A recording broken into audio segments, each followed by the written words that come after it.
அஸ்ஸலாமு அலைக்கும், welcome to MDhomekitchen. இன்னைக்கு நம்ம இந்த வீடியோல ஒரு டேஸ்டியான அண்ட் சூப்பரான பைனாப்பிள் கேசரி எப்படி செய்யறதுன்னு பார்க்கலாமா?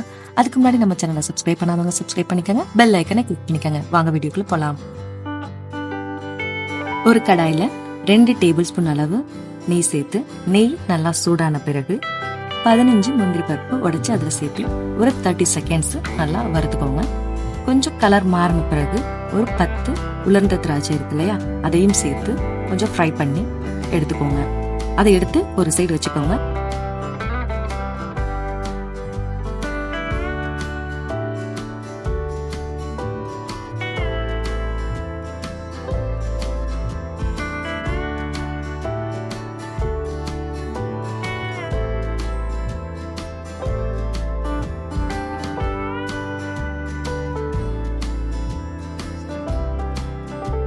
முந்திரி வறுத்த அதே நெய்யிலேயே ஒரு கப் ரவை சேர்த்து 5 நிமிஷத்துக்கு ஸ்லோ ஃப்ளேம்ல வச்சு ஃப்ரை பண்ணி எடுத்துக்கோங்க. ஸ்லோ ஃப்ளேம்ல வைங்க, மீடியம்லயோ ஹைலயோ வச்சிடாதீங்க, ரவை கரைஞ்சிடும், அப்புறம் டிஷ்ஷும் வேஸ்ட் ஆயிடும்.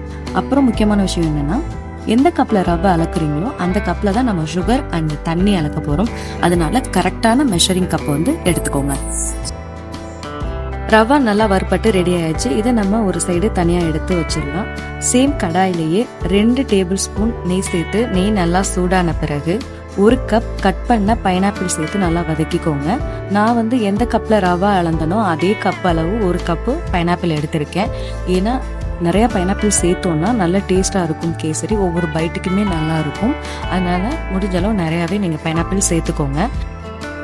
இது கூட 3 டீஸ்பூன் சுகர் சேர்த்து மீடியம் ஃப்ளேம்ல வச்சு ஒரு 3 நிமிஷத்துக்கு குக் பண்ணிக்கோங்க. இதுக்கான தண்ணி அளவு சொல்லிடுறேன். ஒரு கப் ரவைக்கு 3 கப் தண்ணி ஊற்றணும். 1க்கு 3.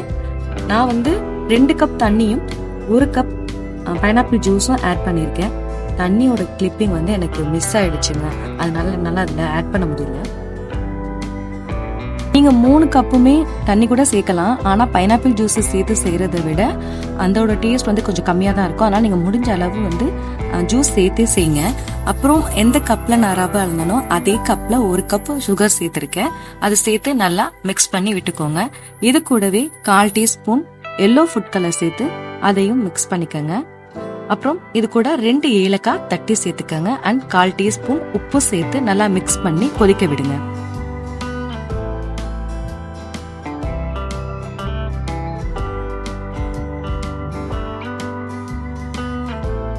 தண்ணி நல்லா கொதிச்சு வரும்போது அடுப்பை சிம்ல வச்சுட்டு நம்ம ஏற்கனவே வறுத்து வச்சிருக்க ரவைய கொஞ்சம் கொஞ்சமா சேர்த்து கிளறிக்கிட்டே இருங்க. மொத்தமா சேர்த்துடாதீங்க. மொத்தமா சேர்த்தீங்கன்னா அப்படியே கட்டி பிடிச்சிடும், அதுல ஸ்மூத்தாவும் இருக்காது. அதனால கொஞ்சம் கொஞ்சமா சேர்த்து கிளறிக்கிட்டே இருங்க. ஸ்லோ ஃப்ளேம்ல வச்சு ஒரு 7 மினிட்ஸ்க்கு இதை குக் பண்ணி எடுத்துக்கோங்க. கிளறிக்கிட்டே இருங்க, இல்லைன்னா அடி பிடிச்சிடும். அதனால அடிக்கடி நீங்க கிளறி விட்டுக்கிட்டே இருங்க. இது நல்லா தண்ணிலாம் உறிஞ்சி ரவை வெந்து பரண்டு வர ஸ்டேஜில் நம்ம வறுத்து வச்சிருக்க முந்திரி திராட்சையை சேர்த்து நல்லா மிக்ஸ் பண்ணி விட்டுக்கோங்க.